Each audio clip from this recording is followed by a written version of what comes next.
Rashtrawadi Congress, Bharatiya Janata party आणि शिवसेनेच्या सातारा जिल्हास्तरीय कार्यकर्त्यांचा हा मेळावा आणि या मेळाव्याच्या निमित्तानं ज्यांच्या प्रमुख उपस्थितीमध्ये किंवा ज्यांच्या प्रमुख मार्गदर्शनाखाली हा मेळावा पार पडतोय ते या जिल्ह्याचे लोकप्रिय पालकमंत्री आमचे मित्र आदरणीय शंभूराजजी देसाई साहेब, या जिल्ह्याचे नेते श्रीमंत छत्रपती खासदार उदयनराजे भोसले, सातारा जावली विधानसभा मतदारसंघाचे लोकप्रिय खासदार आमदार आदरणीय आमदार शिवेंद्रराजे भोसले, मान खटावचे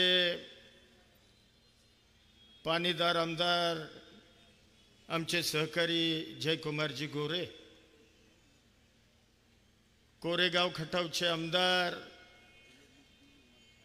आमचे सहकारी महेशजी शिंदे,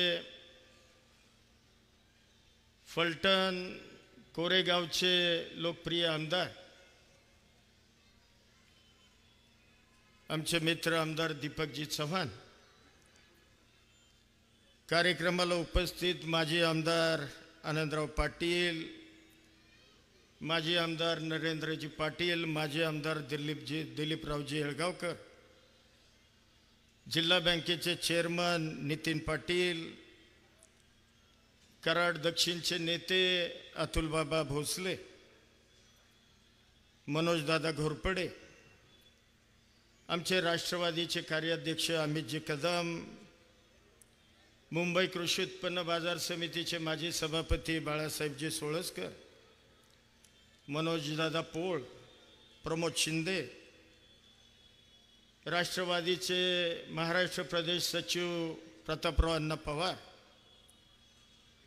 आमच्या राष्ट्रवादीचे जिल्हाध्यक्ष संजीवराजे नाईक निंबाळकर बाबा, भारतीय जनता पार्टीचे अध्यक्ष धैर्यशील दादा कदम, सेनेचे अध्यक्ष पुरुषोत्तमजी जाधव, चंद्रकांतजी जाधव, RPI आठवले गटाचे अध्यक्ष अशोकराव गायकवाड आणि RPIच्या कवाडे गटाचे अध्यक्ष सन्माननीय युवराजजी कांबळे, मंचकावर उपस्थित तिन्ही पक्षाच्या विविध फ्रंटलचे सर्व माननीय अध्यक्ष, माननीय पदाधिकारी, विविध संस्थांचे सर्व उपस्थित आपण मान्यवर कार्यकर्ते, पदाधिकारी आणि मोठ्या संख्येनं या मेळाव्याकरता उपस्थित असणारे आपल्या जिल्ह्यामधील तिन्ही पक्षाचे, चारही पाचही पक्षांचे आपण सर्व मान्यवर कार्यकर्ते, बंधू भगिनी, पत्रकार बंधू आणि माझ्या तरुण सहकारी मित्रांनो, खरं तर मगाशी म्हणल्याप्रमाणे मला स्टेजवर येतानाच थोडंसं काहीतरी अवघडल्यासारखं झालं, कारण एका वेगळ्या विचारानं, एका वेगळ्या संस्कारानं, किंबहुना त्या विचारांची जडणघडण आमच्या मनावर झाली आणि आज गेल्या 5-6 महिन्यापूर्वी आपले नेते अजितदादांनी भाजप आणि सेनेच्या बरोबर जाण्याच्या संदर्भातला निर्णय घेतला. खरं तर एक कार्यकर्ता म्हणून मी स्वतः सुरुवातीला द्विधा अवस्थेत होतो की आपण काय निर्णय घ्यायचा, आपण कशा पद्धतीनं पुढे जायचं. परंतु शेवट विचारात्मक किंबहुना एका विचारावर मी आलो की शेवट या राज्याला विकासात्मक आपल्याला पुढे न्यायचं असेल, कारण देशामध्ये आदरणीय नरेंद्रजी मोदी साहेबांचं सरकार 14 सालापासून देशाची सेवा करण्याचा प्रयत्न करतंय आणि अतिशय गतीनं या देशाचा विकास चहूबाजूने होताना आपण सर्वजण पाहतोय। आणि राज्यामध्ये सुद्धा या जिल्ह्याचे सुपुत्र आणि माझ्या महाबळेश्वर तालुक्याचे सुपुत्र एकनाथजी शिंदे साहेब या राज्याचं नेतृत्व करतात। आणि त्यांच्या जोडीला भाजपचे नेते आदरणीय देवेंद्रजी फडणवीस साहेब हे त्यांच्या सोबत खांद्याला खांदा देऊन या राज्याचं नेतृत्व करतायत। आणि मग दादांनी हा निर्णय घेतला की या युतीच्या समवेत आपल्याला जाण्याशिवाय पर्याय नाही। काही लोक वेगवेगळ्या पद्धतीने टीकात्मक बोलतायत, वेगवेगळ्या पद्धतीने वल्गना करण्याचा प्रयत्न करतायत,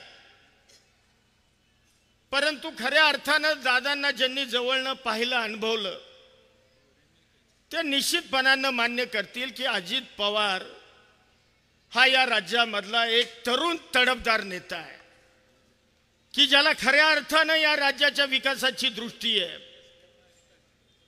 सकाळी 6 वाजल्यापासून रात्री 11 वाजल्यापर्यंत जो नेता या महाराष्ट्रातल्या सर्वसामान्य लोकांचे प्रश्न सोडवण्याकरता प्रामाणिकपणानं झटत असतो, प्रयत्न करत असतो। आणि म्हणून मग दादांनी भाजप आणि सेनेबरोबर जाण्याचा निर्णय या राज्याच्या विकास गतीनं पुढे जाण्याकरता त्यावेळेला घेतला। मुळामध्ये एकनाथ शिंदे साहेब सुद्धा सर्वसामान्य कुटुंबातला एक कार्यकर्ता, परंतु स्वतःच्या कष्टाच्या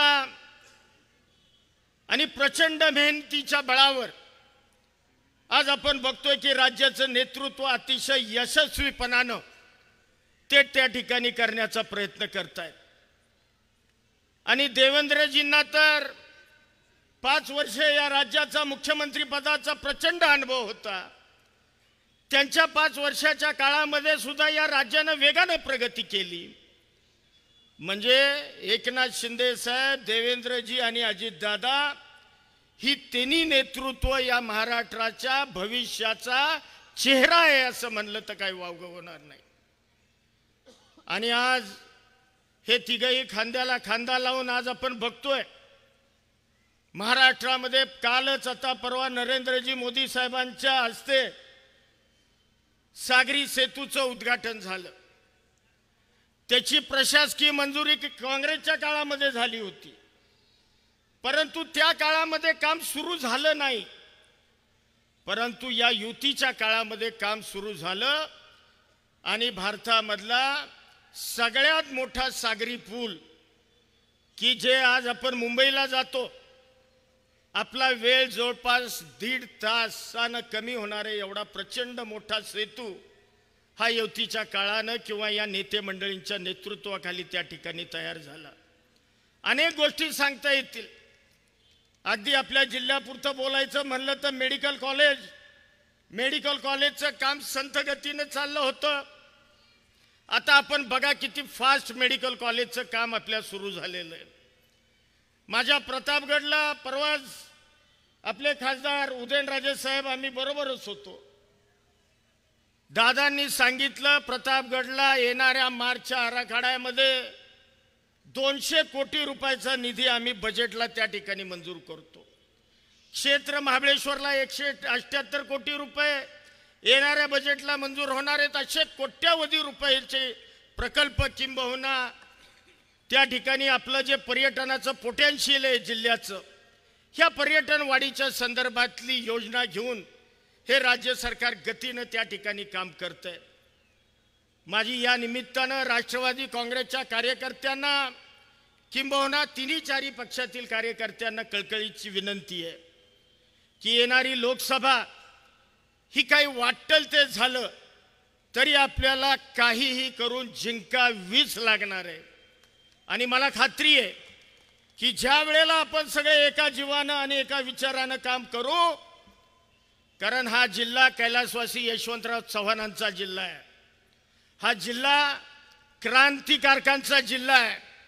त्यामुळं खऱ्या अर्थानं येणाऱ्या लोकसभेला आपल्याला या जिल्ह्यामध्ये महायुतीचा खासदार निवडून देऊन एक नवी क्रांतीची सुरुवात ही खऱ्या अर्थानं आजच्या दिवशी आपल्याला सगळ्यांना करायची आणि त्याकरताच आज आपण सगळेजण एकत्रित जमलोत.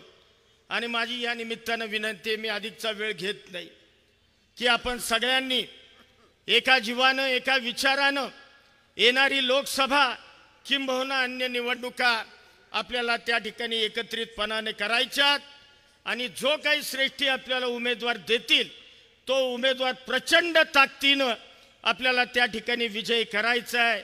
एवढंच या निमित्तानं मी आपल्याला सगळ्यांना विनंती करतो आणि अधिकचा वेळ न घेता मी रजा घेतो. जय हिंद, जय महाराष्ट्र.